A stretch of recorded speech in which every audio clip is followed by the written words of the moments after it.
like a boss. All right, ladies, this is Alex from Mindful Attraction 2.0. So, today I want to talk about the biggest and what you should never do with a guy you just met. Right? What's the biggest mistake that women do with new men? And this is because a lot of the times when women meet men, they go into their relationship and they have a certain agenda in mind. Nothing wrong with having an agenda in mind. The problem is that when your agenda doesn't meet his agenda, when you guys are not in line, in sync, right? And so what just happened is that unlike in other areas of life, when the person is not compatible to you, but you still like them, you try to change them. You see, usually when you're in a job and you hate your job, you don't try to, when you hate your job, you try to get a new one because you hate your job, right? But most people don't realize that the biggest mistake that people do when it comes to meeting new men is this, okay? Is that they try to change a man's values. A guy might be in a phase in his life where he doesn't value relationships, or he just came out of a relationship and he wants to be single, or he just came out of a divorce and he wants to be single and whatnot. And your agenda is that you want a committed relationship. And so usually you might think that because your personalities that might be compatible, you guys might have a good vibe, that it justifies your attempt to change them, right? So you try to change them, but you don't try to change them initially. You're normal in the beginning. You don't mind the way he acts, but slowly but surely you try to change him in your direction, right? We all know what I'm talking about here. And one of the most important things to understand is that people cannot be changed.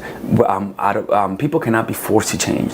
No matter how much of a catalyst you are, no matter how much of an emotional response you give them, you can't force them. If a father of 5 children cannot stop doing heroin to feed his family, there's no fucking way that you're gonna change him. You see, it's life that causes people to change. He has to hit an emotional rock bottom. He has to find having random sex with women stale and boring.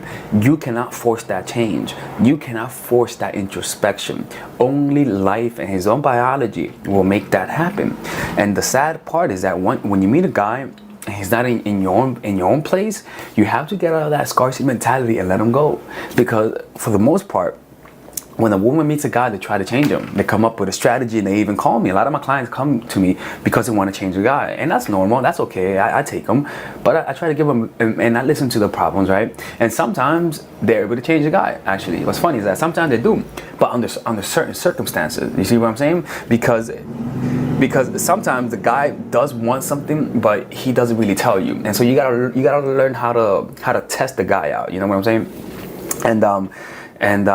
Yeah, you gotta learn how to test. You gotta learn how to test for those signs, because if you don't, a big part when it comes to getting to know someone is knowing their values, understanding their values. I think I put that video on here on how to get to know a guy, or is that in my course? Now, maybe I'll post like a little preview of it one day. But in the course of Psychological Game, there's a video called How to Get to Know a Guy, and it shows you how to get to know his values, because you have to know a guy's values. And the way that you know a guy's values, one of the ways is notice who he admires.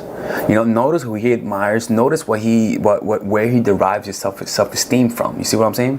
And also, getting to know a guy, you gotta give yourself time, and also an open mind. In other words, give yourself time, meet other people, but also the reason why I say meet other people is because it insulates you from getting attached too soon. You see what I'm saying? And also it gives you more perspective. You're able to look at other guys' traits and then compare those traits to him. You're not just looking at him specifically, and because when you just look at him, you just think he's perfect. You gotta find other guys. Some guys are funnier. Some guys are more handsome. Some guys are more charming. You know, but you will never know if you only have one guy.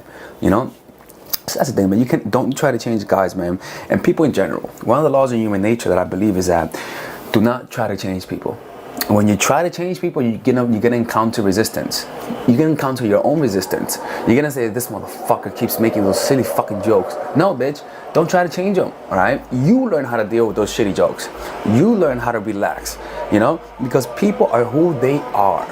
I learned that in my experience, man. I learned that you cannot change people. It's impossible. Because when you try to change people, they resist you, and as a result, they can resist every attempt to change them in the future. All right, and that's not smart. And to me, a sign of intelligence is someone who's able to look deeply into the future and plan based on having a long-term perspective. But when you're so emotional, when you want things to change because of your own unhappiness, or because you're looking at other people being in relationships and you want to join the club, you will try to rush things, and that's not smart. All right. Anyways, this is Alex from mindforattraction.org. If you guys want one-on-one coaching, go to mindforattraction.org. All right. This is Alex. Take care and have a good day. Bye-bye. All right, ladies and gentlemen, if you guys ever want to learn how to use your feminine energy to influence people, learn how to use your masculine energy to become more assertive, and also learn how to blend both energies to improve your dating life, your spiritual life, honestly, your relationship life, your family life, your career life, this is the course for you. If I had to make a course for my nieces, I have two nieces, one is 19 and one is 15. 16. Holy shit. Oh my God, he's a bad fucking uncle. He's a bad uncle. Get him. Shut up, Melissa. You should get this course, right? And this is the course that I will make for them. So, for example, watch the curriculum, right? In the first week, we're going to be showing you how to establish a strong masculine foundation without letting it hurt your feminine energy. This masculine foundation is a source of who you are, right? It's your bodyguard. Without this, whatever feminine energy you create will be destroyed by the outside, because your masculine is your shield. So we'll talk about goal setting. We'll talk about how to develop a serious attitude. We're gonna be talking about how to use more logic, how to use more goal-oriented behavior. It's more how to be a man, Now the next one is how to embrace the feminine energy, right? This one would teach you about how to minimize excessive masculine traits, developing self-awareness, healing abundant feminine energy, regulating your emotion, mastering voice qualities and facial expressions, surrendering control, and allowing pain to be felt. This is honestly, this will supercharge, like Kaioken, your masculine energy. After that, we have femininity in the workplace, and how to be feminine in the workplace without letting people take advantage of you, and the nuances of how women on power should behave versus women who are subordinates in the workplace, and even the dress code. This is based on psychology, people. It's kind of insane. I'm actually excited about this one. The next week, we talk about navigating the labyrinth of male and female friendship, and this a lot of women find confusing, so we talk about that. And how to identify envious friends, how to identify the good friends, how to keep male friends, and how to keep female friends. Week 5, we talk about how to release the burden of the past and stop and destroy mental projections. This is actually really powerful. And then week 6, we talk about how to increase your observational power so that you can read people better. And we have a bunch of bonuses. The course starts at $99, and you guys can pre-order the course today at $69 before it goes out. If you're watching this, most likely I'm in the meditation retreat, so I will be praying for all of you guys. And just click on the description down below of the video. Right there, you'll see it, and you could pre-order that course. It's gonna be out by the end of next month or the beginning of February of March. One of the two, people, because I have a 10-day retreat to do, and I want to finish the course after the retreat, because I think the ideas are gonna be so much better. All right, man. I'll see you guys later. Pre-order, man. I'm closing the channel.